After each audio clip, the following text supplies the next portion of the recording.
happening, fellow fantasy GMs? I am JJ Wang. He is the bearded one, DJ Dub. And with our powers combined, we are the Fantasy Couriers.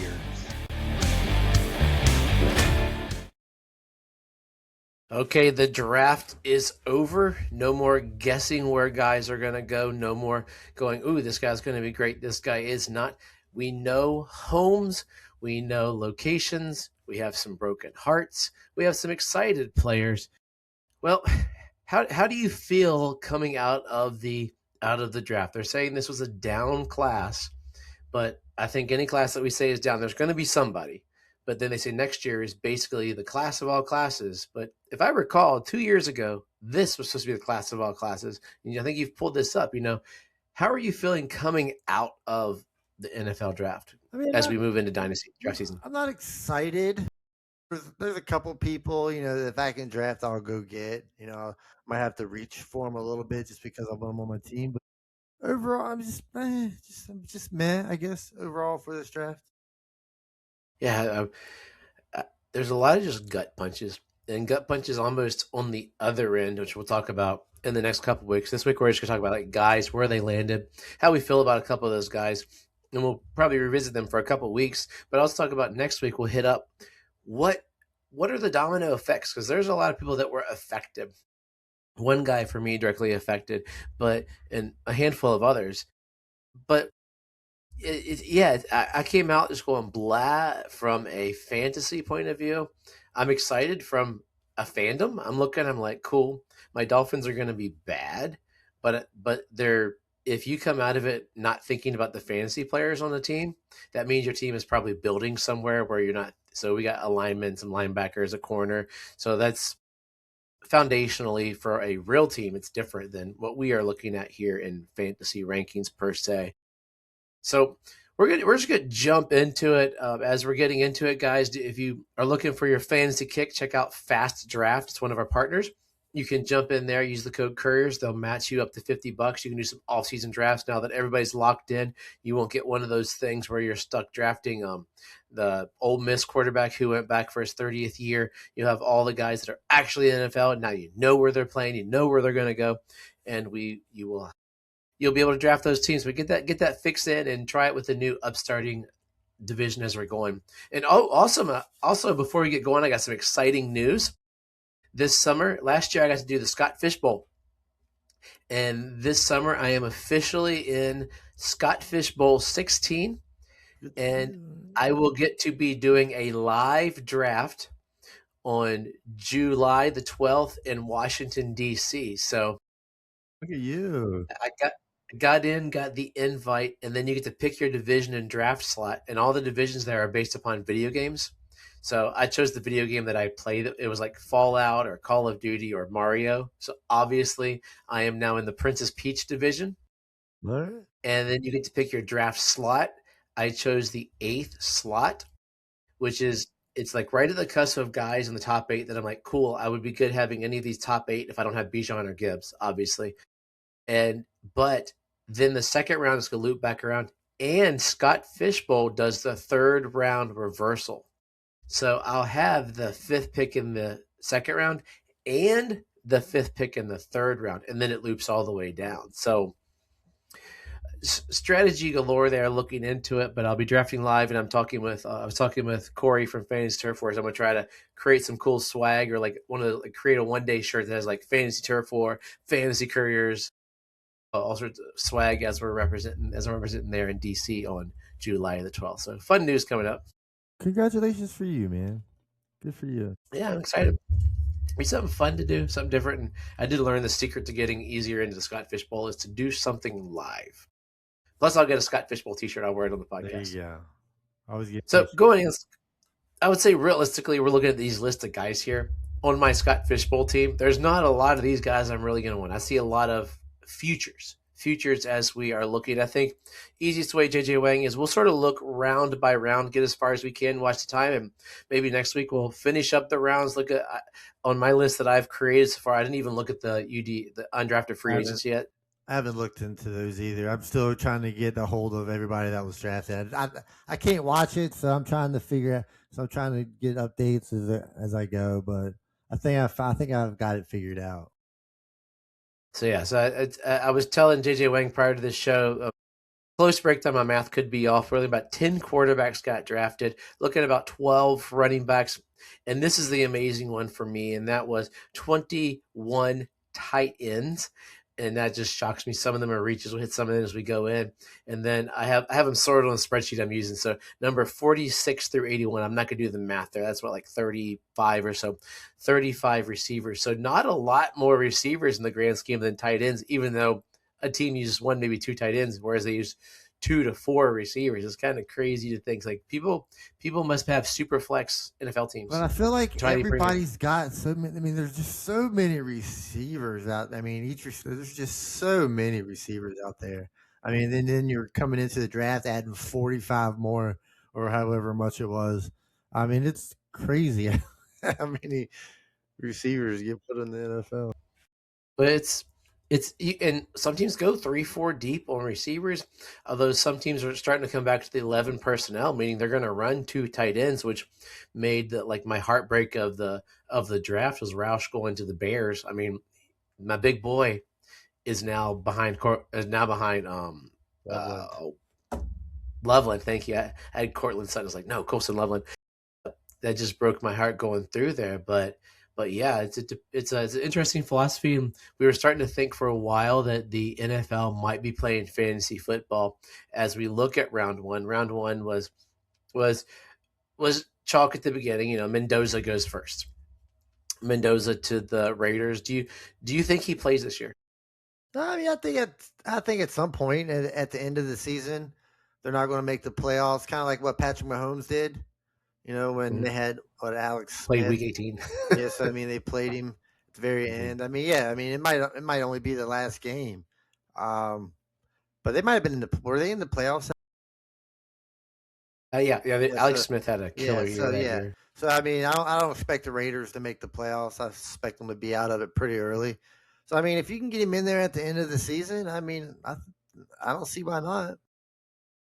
Yeah, I mean they got Cousins on the cheap. Cousins, I mean it's going to be. I think it's a great situation for Mendoza. I'm not overly excited for Mendoza. He's a nice human, nice kid. I'm almost. It's weird. I'm almost indifferent in Mendoza. He's because there's so many factors. He's going to the Raiders. He's going to set this year behind Kirk Cousins. I don't know. Like a lot of guys are so excited that I was listening to Sirius XM when he got drafted, and one of the fantasy guys is basically saying Mendoza's like the greatest guy to come out since string cheese. And I'm like, I texted my brother-in-law, who's a big Raiders fan, said apparently you all just drafted Tom Brady, and he would love that. I don't think Mendoza's Tom Brady. Do I think he is purple drink guy? No, but I don't know what to think of him. But if I have the 1-2, you also got to remember we didn't think Tom Brady was Tom Brady when he first started either. Yeah, I don't see Tom Brady and Mendoza either. But I mean, who knows? It's NFL. Crazy things happen. The Raiders could miraculously somehow start being good. I mean, who knows? I think they got a good piece. I mean, brought Indiana the first championship in the history of the world. So I mean, it's a good start to his career. I mean, it's just gonna be a tough sledding. I wish him good luck. Good luck. Yeah. I hope he's good. Good luck. Hope he's good. But then we go to the shock. For me, the shock there was smoke prior to the draft, and I said, "There's no way. This is crazy. This is foolish. This team needs so much." But the Cardinals took Jeremiah Love at number 3, a Cardinals team that has so many holes. Their starting quarterback is Jacoby Brissett, who, let's be honest, we know what we have in Jacoby Brissett. He's now going to be holding out because Gardner Minshew's making more money than the starting quarterback for the Cardinals. He's going to be holding out, and then we'll talk later. They drafted a quarterback who you got me to like a little more, but they have so many needs, and they draft a running back whose window is here, and Jeremiah Love at 3. How are you feeling about him in Arizona? I mean, I think he'll be a good player in Arizona. I mean, as far as for fantasy goes, I think it's a good fit. I mean, James Conner's on his last leg. I mean, it does suck, Tyler Algier. I mean, he just ends up falling into this exact same spot that he was in before. So I mean that kind of stinks.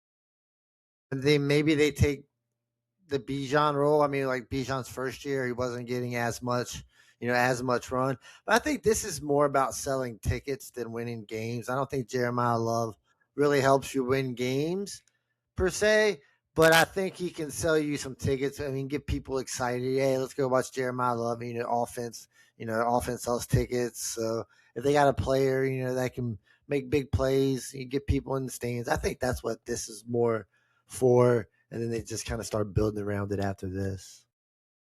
But you do know what else sells tickets, right? Winning. Winning sells Sure. lots of tickets. I agree. But yeah, I know what you're saying.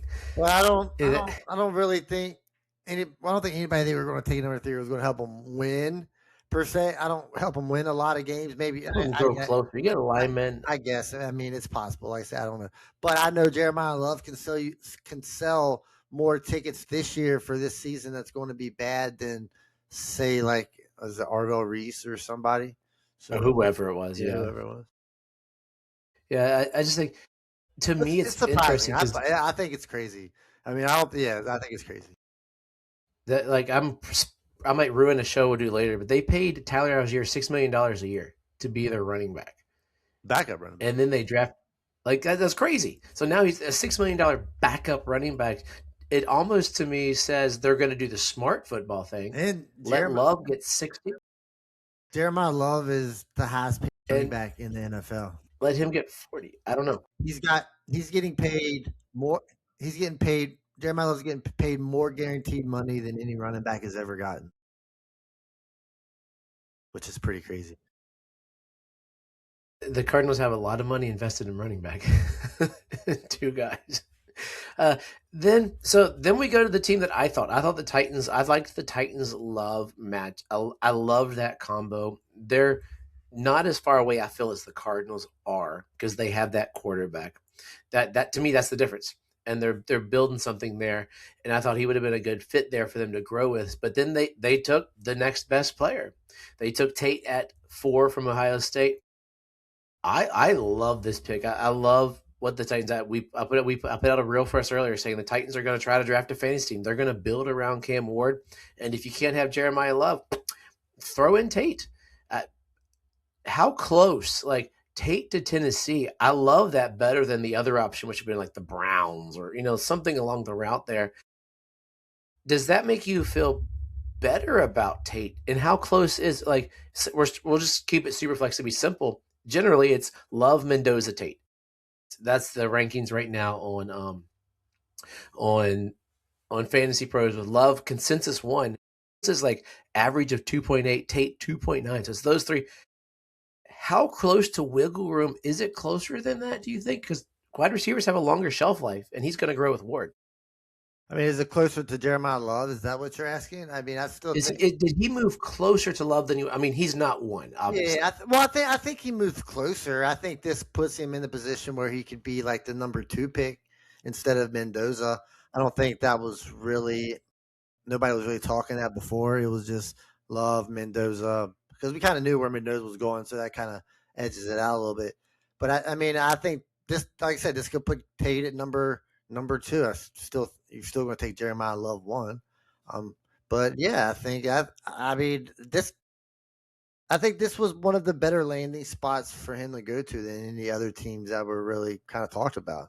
So I like this spot. He's gonna be the number 1 guy. I mean, there wasn't any other receiver that landed that's going to be like the number 1 guy. No, not really. And I love that he is in Tennessee. Like all of his rumors were Browns, Jets, like bleh. So it was nothing to write home about. So we're going through. I'll speed through the rest. Those three are like the big 3 guys that we think could. I mean, if Mendoza has a spectacular preseason, they're not going to be able to keep him off of the field.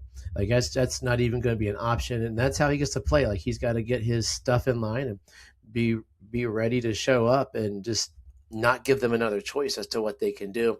Then you hit up with Tyson to the Saints. I think he's going to be pretty good over there with Olave. I think Tyson to the Saints helps Shuck more than Tyson. I think. I mean, it helps out. Shuck gives him another option to throw to. But like I said, Tyson has the injury history. I'm kind of surprised that he was picked so high in the top 10. But top 10 receivers over the last 10 years have a very um, good track records. So I mean, granted, he's going to be the number 2 guy. Usually, when you're drafted in the top 10, you're projected to be like the number 1. So we'll see how that goes. I mean, Chris Olave had his breakout season finally. Still got to worry about his injuries as well. So now we got like an injury riddled. So we'll see what happens. But yeah, I think it helps out Shuck a whole lot. I mean, plus the addition of HN, Travis Etienne for those who don't know. I mean, I think that offense is going to be pretty good. Yeah, Probably. I think it puts him up. I mean, if they do what we saw them start to do, I think Shuck could carry two high end wide receivers that it wouldn't be detrimental to him. I think Tyson could be really good this year, and then next year take the leap or something within them. Now, I want to read you something really cool. I read there's an article, bold predictions for the fantasy football draft. Ty Simpson will be a mid first round pick in the NFL. Quarterback is king. It's the most important position in professional sports and can make or break a team. Matthew Stafford's in his last years, and the Los Angeles Rams have a championship caliber roster and coaching staff. They need to address the quarterback's future in the next year, and getting Simpson with their 13th pick in the first round will get them a player who can learn from Stafford, has higher level experience having started at an SEC school, and allows them a fifth-year option with an affordable quarterback over the next few years. And then I'll be daggone. Ty Simpson went 13. Ty Simpson is not the 13th best player in this NFL draft. Ty Simpson is barely a first-round pick, right? But I get to gloat and I get to brag. I went bonkers. I was with some of my buddies from Kickers or People 2 League, and I was like, holy cow, pulled up my article, and I was stoked to have pulled out Ty Simpson to the Rams, which wasn't he was going late. If he went to the Rams, it was late. It wasn't with 13. And apparently McVay wasn't too happy from some of the prognosticating, and then he's tried to play it off. Yeah, I mean, that's what I've been hearing. But I mean, who knows? I mean, I can see where they're coming from. Like I said, I mean, this guy's only got 15 college starts or something like that, and he was good for like half a season. But it is Sean McVay. If I was going to trust anybody with a quarterback, it's either Sean McVay or Kyle Shanahan. I would put my trust in both of them. So I mean, we'll see how it goes. How long is Stafford going to play? We don't know. But I guess I'm not. Yeah, too I mean, this is when, but it does jump him way up the draft board, though. I will say that. So I'm looking at Superflex right now, and he's at player 10 fantasy pros right now, like average of 10.6. So if he falls between 9 and 11, more or less, give or take, you're sitting there at the end of your first round. You have him sitting there. You got Stowers, Boston, Cooper Jr., and Sadiq are sort of within that range. Are you taking him over Stowers in Philadelphia? Probably. I mean, unless I really needed a tight end. I mean, if I needed a tight end, I would take Sadiq. But if let's look. But I mean, if I was good, I mean, I would take probably Simpson at probably like 8, 9, 10. Because after like the top 6 picks, I mean, after that, I mean, he's got a shot at being the starting quarterback for the Rams. I mean, might not happen this year, but it's worth a dart throw in a weak draft. Yeah, that's where I'll be sitting next week. I know first round picks aren't supposed to be dart throws, but I mean, you gotta take risks. It's fantasy, man. You gotta take risks sometimes. I was on the radio, and apparently the Jaguars, a couple of their picks, like they had like 5 or 6 first 2-day picks, and 4 of them were like they drafted over 100 picks before the big boards were saying they should have been drafted. I was like, oh my god, talk about you can swing for the fences, but if you do it that much. What if it's that far consensus? Unless you knew the next guy was good, and they traded up to get a couple, so intriguing. But now let's look at some. Yeah, but whose draft board are you looking at though? I have no clue. It was NFL radio. Is it like NFL general manager draft boards? Because draft boards that are just like random people making it, they don't know. I mean, NFL play. Well, they're probably using Kuiper or whoever it is doing it for NFL.com, or the like guys that get paid to be the experts, not goobers like us. But it only takes one person to like ruin your draft. Be like, hey, another person to like that guy, and you're gonna be like, oh, now I gotta get up ahead of this guy just to to get my guy. But I mean, at the end of the day, I mean, just go get your guy. But 100 spots, that's like 3 rounds. That's like your 3 rounds. Like, this draft board people have DJ Dove as a 6th round pick, and you take him in the 2nd round. You sound like Al Davis before he died. Well, I mean, maybe, but like I said, I mean, but yeah. I mean, are you going to say, hey, you know what? I really did like before you were talking about I talked about having a little interest in Newsmeyer from LSU. Dude went in the 7th round, 33. Does that mean I take him in the 2nd round because I have Patrick Mahomes? I need him to cover Patrick Mahomes because Justin Fields sucks. Well, sure, you don't like Nuss. I mean, if you like Nussmeyer and you think he can be your quarterback, sure, you're going to take him in the 2nd or 3rd round, all right? I mean, but obviously nobody liked him, so. So, two guys here who people like. Situations not terrible, but there's domino effect would be Sadiq landed with the Jets at the 16th pick, and Lemon went to the Eagles after they sniped the G-Men. The Giants were on the phone with Lemon as the Eagles went up and snatched him away, signaling A.J. Brown going to the Patriots, which we all pretty much know. Sadiq to the Jets ends Mason Taylor. Or he's going to the Jets. Does it really matter? So do you feel worse about Sadiq going to the Jets?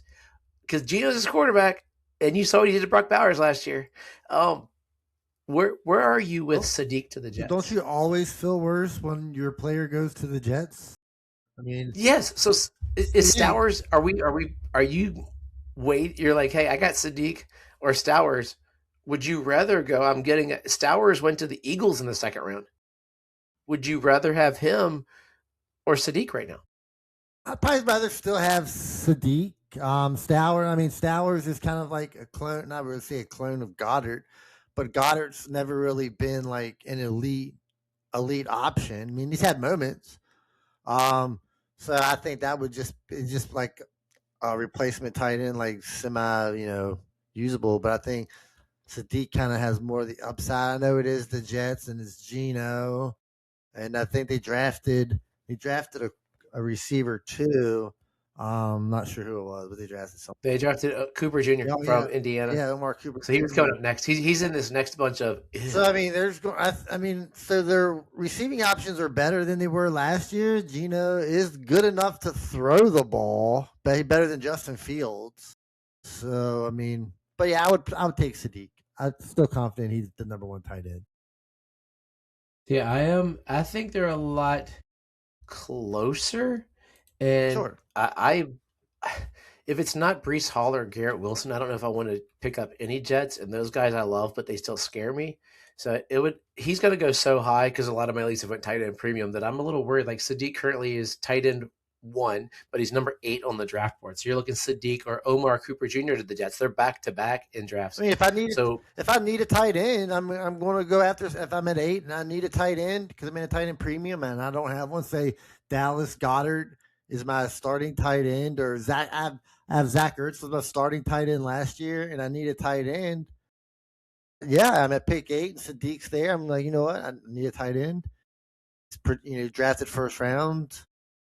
Going to have the opportunity, so sure, I think I would take Sadiq. So yeah, I don't. In Dynasty is a different beast though. Like it's one of those like I don't want to overdraft for need unless I'm a super contender. I got a team that is terrible, and I've got the 9th and 10th pick, and realistically, I've got a couple receivers, but my running backs are trifling.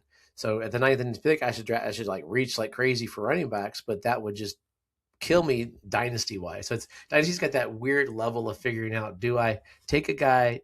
I mean, I would rather reach on Stowers if you have Goddard. So if you have Goddard, I'd reach on Stowers, throw him in there more. Like he just scares me. But speaking Lemon to the Eagles, they're going to be down this year, don't you think? I think they're in a downward. I don't want to say a spiral, but now maybe Devonta Smith can finally be the number 1 guy without AJ. If AJ Brown's not there anymore, all the rumors are him not being there. So saying that but if Devontae Smith can be like the number one guy, and I mean Malachi Fields playing the slot be a solid number two. Like in the past, Philadelphia offenses, they really haven't been able to Let's go with support. Makai Lemon. We'll put Malachi Fields on the Giants.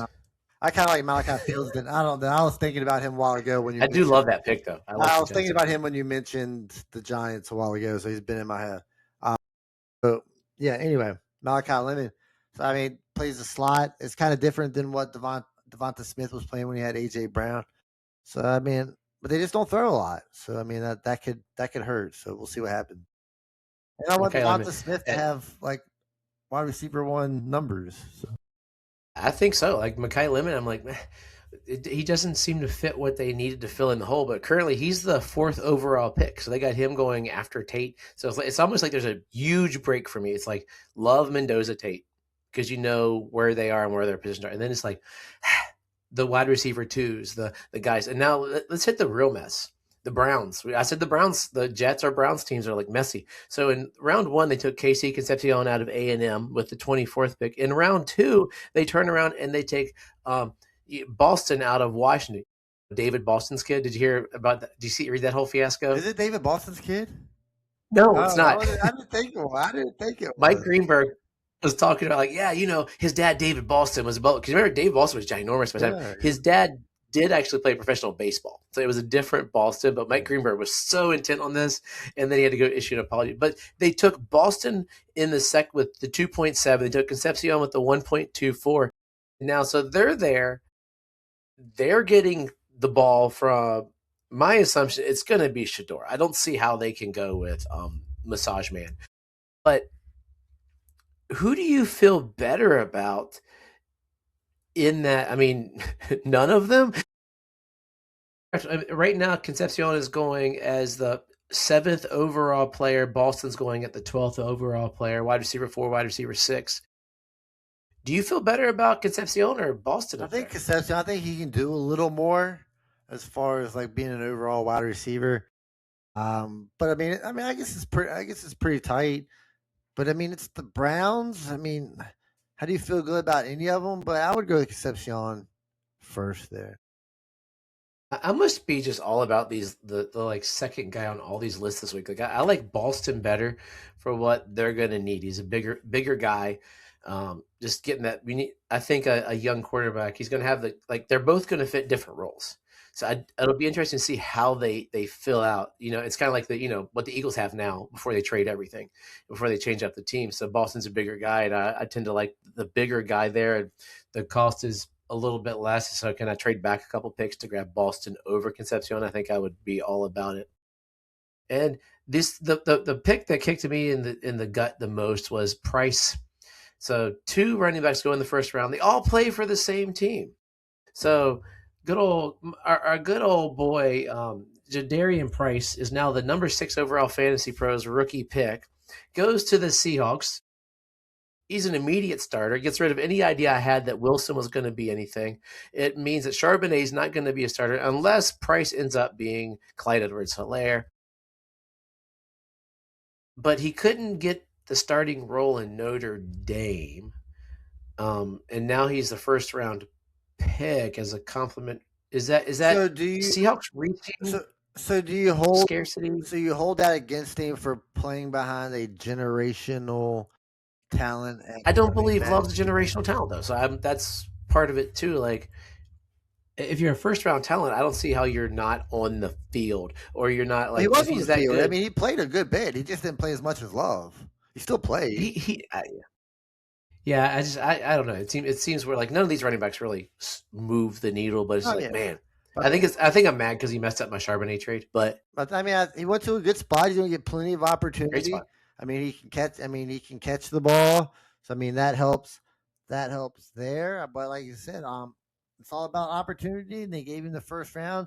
I did read somewhere where like high end first round running back draft picks tend to hit at a good rate, but lower end first round draft picks tend not to hit. Tend to hit at a lower rate. So I mean that's something there. But I mean they did draft him in the first round. They get that extra year out of him. He's going to get plenty of opportunities. So yeah, I mean around 5, 6, 7. I mean, that's when he's available. That's when you're going to start taking him. Well, that's what I was wondering. Like, you love Mendoza Tate. Are you taking price? Like, just in a vacuum, no matter, regardless of need, would you rather have Makai Lemon in Philadelphia or Price in Seattle? Probably take Price in Seattle. I mean, but like I said, it's all depends on how your team's. If I got two, if my running back room looks really good, sure. But I mean, if everything like you said in a tunnel or in a what is it in a In a vacuum vacuum? in a tunnel vacuum, whatever. I had forgotten it. It came out of my head all of a sudden. I was like, I Probably know I'm take getting it wrong. Shanae Price because it's fantasy football and you can never have enough running backs. Yeah, that was going to be my thing there. It's like looking, I think even if we're looking at a whole bunch of wide receiver twos, and he's an RB1. So you got 4 years there. If he peters out, I mean, people took Clyde Edwards-Helaire 1 over Jonathan Taylor because he got drafted to the Chiefs. So that's the closest comp we got time-wise, and he's on a spectacular team just like Edwards-Helaire. Like, all the signs point towards a repeat of history, but I think I'm going to probably slot him in right there after Tate, and I hate taking running backs super high that were, especially in this draft, in a dynasty draft. That's the hard part because you have receivers for 8 to 10 years if they pan out, and that's the key thing. So many receivers. If they pan out, there's just so many. Like I'll pass. I'll pass on taking Jordan Tyson and then pick up Malachi Fields later. I mean, I would do that. I mean, I feel like that offense is pretty much the offenses pretty much mirror each other, kind of. So Malachi Fields is your number 2 in New York. Tyson's your number 2 in New Orleans, right? So both got young quarterbacks. So yeah, I would take the running back in the first and then turn around and get Fields in the second if he was there. yeah. I'll look at the second round quickly because there were only 7 skill position people taken in the second round. Some reaches here. We got Stribling out of Ole Miss, went to the Niners with the first pick. And at 15, Jeremy Bernard from Bama went to Pittsburgh. I don't even know if we talked about Boston already to the Browns. I love that pick for the Browns. But those two guys are definitely head scratchers to the point that Jeremy Bernard is wide receiver 10, 17th overall picked in here. And we're looking, I'm still going. Stribling is setting at player 31, wide receiver 17, and he is the 2.1. These guys, are you interested in, number one, any player the 49ers draft, because they're apparently terrible at drafting skill positions, they pay for them. And 2, any receiver for the Steelers. Are these guys even on your radar, or is this like, hey, hands off? Yeah, I don't know much about either one of them.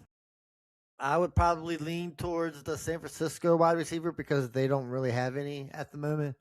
I really don't. He's a lot cheaper. Yeah, I'm not really sure about the Pittsburgh guy, but I mean, like the Stribling could be like the number 1 receiver going into camp. But Bernard, I mean, that's gonna be a little tougher. You got DK Metcalf and Michael Pittman, so at least the number 3. Don't know who their quarterback is. Hopefully, it's Drew Aller. Yeah, all right. What's up?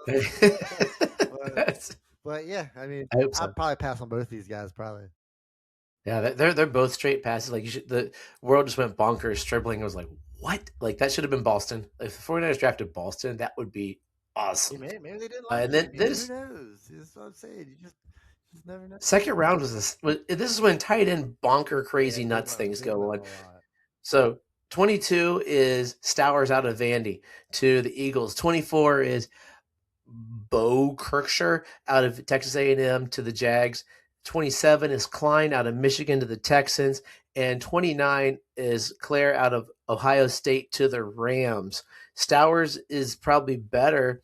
You probably don't care out of any of these guys because you hate tight ends. But do you feel Jaguars, Texans, Rams, Jaguars have Strange. Texans are leaning on Schultz. They drafted Stover. He's gonna peter out. Rams have like 33 tight end 7s on their team. Are you interested in these second round tight ends who currently drafting wise, Stowers is 11. The rest of these guys, man, they're falling. We're talking Max Clare of the Rams is tight end 3 at 30. And And none of these guys are tight end 4. Delp to the Saints is number 4. So we're looking way down here in and they're like way down. Like they're not even on the radar of fantasy drafters. Yeah, I mean, Stowers probably the only one that I'd be interested in. All those other guys are just random tight ends you would pick up after maybe they score 2 touchdowns on 2 catches from like the 2-yard line, something like that. But yeah, I'm not really too overly excited. Oh, I've been intrigued by Claire, I think. The Ohio State guy, maybe. And Dalton Schultz could disappear. Yeah. Maybe Klein becomes the new one. Sure. So but the kid to the Jags, I was like, dude, come on. But then these guys could also be drafting blockers because this is the NFL. They're not drafting fantasy teams. So that could be how it goes out. I want to close out with 2 names for you. We'll talk about the 3rd round and farther next week. Some of you, I just noticed on my phone, one of my rookie drafts just started. Nice. One of my new leagues that I do with the Gridiron Goddess. I'm building a team there. I don't draft in the 2nd round. I traded out of that mess. So I'm getting even worse players. But it got me I had the 4th pick, so that means I would have ended up with probably Price. But I ended up trading out. Got Warren, a whole bunch of other guys. I got Warren. I got Bucky Irving. So I was like, I'll take those 2 guys over them at this point. But some picks. I think I'd rather have Jadarius Price. I'd rather have Price, but both Warren and Irving over Price and trading back, I'd prefer is where I'm at. So if we're looking here in the 3rd round, there's 2 quarterbacks. Carson Beck. I thought the Cardinals were going to trade into the 1st, take players. They got 5. Then the 2nd round, they still don't draft anybody. 3rd round, 3.1, Carson Beck. You've got me starting to like him a little bit. Like I hate you. Like I'm a little excited for Carson Beck. Like I might overdraft him at some point. Carson Beck went 3.1 to the Cardinals, and then you talked about your boy Drew Aller, number 20. He went 3.12 to the Steelers. How are you feeling about these guys at the moment? I mean, they're 3rd. Where would you draft them, and do you like their situations? They're 3rd round quarterbacks. I mean, you gotta have some trepidation going in, but you look at their opportunity to play, and Cardinals. I mean, great opportunity. Brissett's already mad because Minshew. I mean, and Minshew's terrible. So I mean, Beck could easily see the field. I mean, pretty soon. I mean, soon. I mean, it's not crazy to think.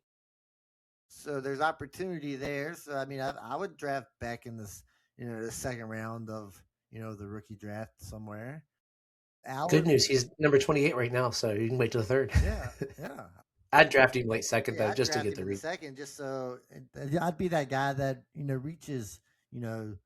Jaguars over here. Yeah, I mean, I'd go. That 2-2. I'm looking at. All right, let me take a shot on Beck because all these other guys are terrible. And then Drew Aller. We can assume Aaron Rodgers is coming back, so he's probably not going to play. But I mean, you never know. I think Aller's interesting, so sure, I'm taking him probably in the 2nd round too, especially in this, in this draft, just because I don't like anybody else. I like Aller. I think the guy you have to pick in the 2nd round. I'm taking the guys I like. Who do you like more? You have to rank them. I think I like Aller more. But I think Beck's going to get the opportunity sooner. But I think I like Beck's weapons a little more. I think that helps out there. So I think there's opportunity. A lot of people don't like Beck. I mean, he's older, but he is a quarterback, so they play for 12 years.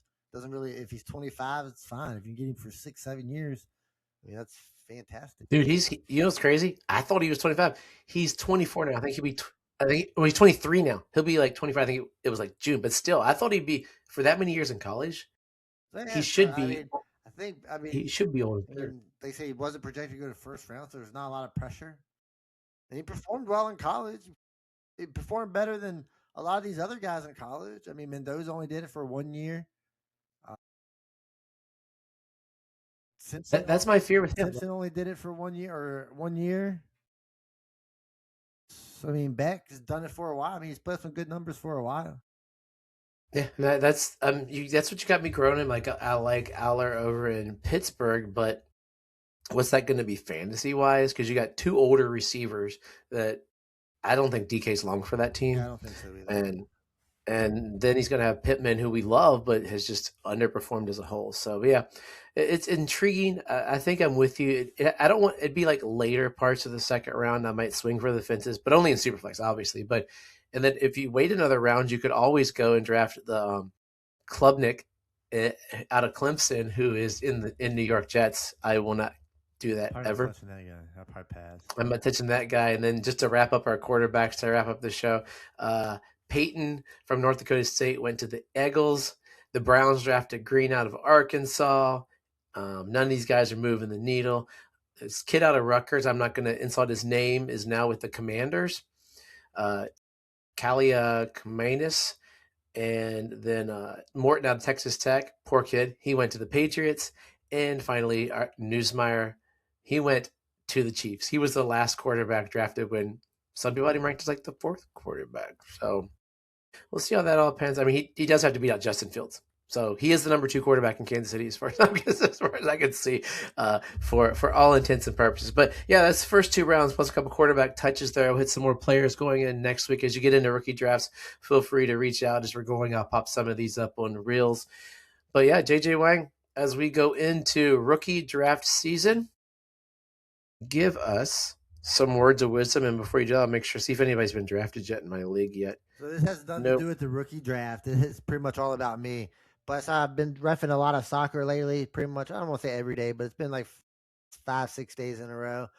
And then the amount my knees and ankles hurt currently, I mean, it's making me feeling really bad about myself. I feel like I got to get out there and just start exercising more to get my joints a little more worked up. But I mean, do you feel this kind of stuff as well, being the same age? At times, in my early 30s, my knees were really like creaking and cranking. Now I have so many multivitamins in my body now. Like I'm taking like turmeric and glucosamine. Apparently, that's why when I got my tattoo, he said it was harder to my skin wasn't accepting because I got so much vitamins in me that my knees, like lunges are the worst thing in the world for me to do. So my knees, mom gave me bad knees. So if I'm going for a while, that's where my pain is. Like if I'm setting funny or something. But the more I move, the more I feel better. When I'm setting rounds, when I get sore. So we're like almost opposite people, I think. I mean, I've noticed that. I mean, when I sit around, I mean, I'll hurt a lot more too. But it's just when I'm out there actually running. I mean, I just. But you're chasing little kids. You're chasing like teenagers and kids around the field. When I'm working out, it's like me and a bunch of old guys running around. So it's not like I've never really felt it until like this season. So I'm gonna have to fix that. So. But As always, trust yourself and trust the process.